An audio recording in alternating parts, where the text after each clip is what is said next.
बेटी का संघर्ष। मैं शुरू से ही पढ़ाई में बहुत अच्छी थी और मुझे पढ़ने का बहुत शौक़ था, पर मेरे रास्ते में बहुत रुकावटें आईं। मेरे माँ बाप ने मेरी शादी की ठानी। उस समय मैं 10वीं कक्षा में थी। पहले कहते थे 12वीं करा देंगे, पर मेरी शादी 15 साल की नाबालिग उम्र में ही हो गई। मेरे पति भी शुरू में पढ़ाई करवाना चाहते थे, पर सास के आगे उनकी एक न चली। फिर मैं मायके आ गई। मेरे साथ की लड़कियां 12वीं के फॉर्म भर रही थीं।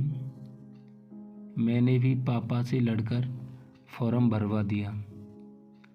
पढ़ाई में होशियार होने के कारण कम समय में तैयारी कर ली, लेकिन परीक्षा से 4 दिन पहले मेरे पैर में फ्रैक्चर हो गया। पापा कहने लगे रहने दो। परीक्षा को 3 दिन के निर्जली उपवास के बाद पापा माने, तब कहीं परीक्षा दे पाई। अच्छे नंबर से पास हो गई। 1 साल बाद ससुराल वापस आई। मैं आगे बीए करना चाहती थी, प्राइवेट पेपर के फॉर्म भरना चाहती थी, पर पति के मना कर दिया। सास ने बहुत डांटा, पर पति के एक दोस्त ने मुझे फॉर्म ला कर दिया। उस समय मैं गर्भवती थी, तो काम के साथ साथ पढ़ाई भी करती थी। कभी दाल सब्जी में कमी होती तो डांट पड़ती थी। सास वे वैसे भी पढ़ने का समय कम लगता था, इसलिए मैंने तब पढ़ना शुरू कर दिया जब सब सो जाते थे। परीक्षा से ठीक 20 दिन पहले मेरा बेटा हुआ। ऐसी हालत में मैं परीक्षा दी। मैंने और अच्छे मार्क्स आए। इसी तरह एमए भी पास कर ली। सास के अत्याचार भी इस बीच चलते रहे। मैं अबला नारी, सब सहती रही।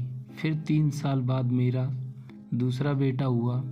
वो मुझे अपने मायके में ही करवाना पड़ा, क्योंकि सास अत्याचार थी।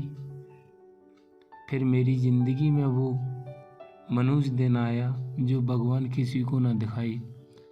उस दिन मेरे पति मुझे हमेशा के लिए छोड़ गए। उनकी मौत भी एक अनसुलझी पहेली है।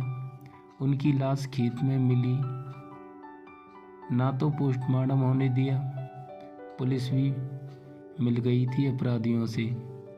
जो भी हुआ, मेरी दुनिया ही उजड़ गई।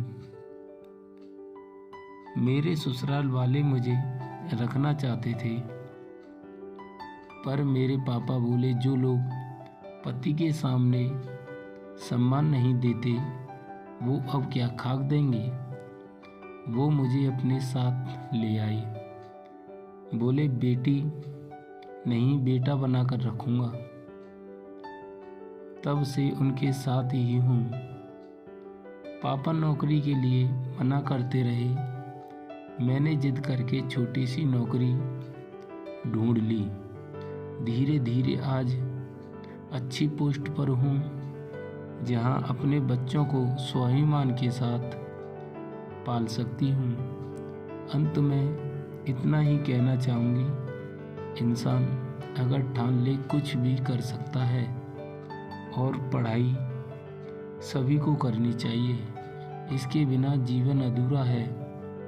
अगर मैंने पढ़ाई के लिए संघर्ष नहीं किया होता तो अपने पैरों पर खड़ी नहीं हो सकती। दोस्तों, ये कहानी आपको कैसी लगी कमेंट में हमें ज़रूर बताएं। अच्छी लगी तो लाइक करें, हमारे चैनल को सब्सक्राइब करें, ताकि आगे भी ऐसी कहानियाँ आपको सुनने को मिलती रहेंगी। धन्यवाद।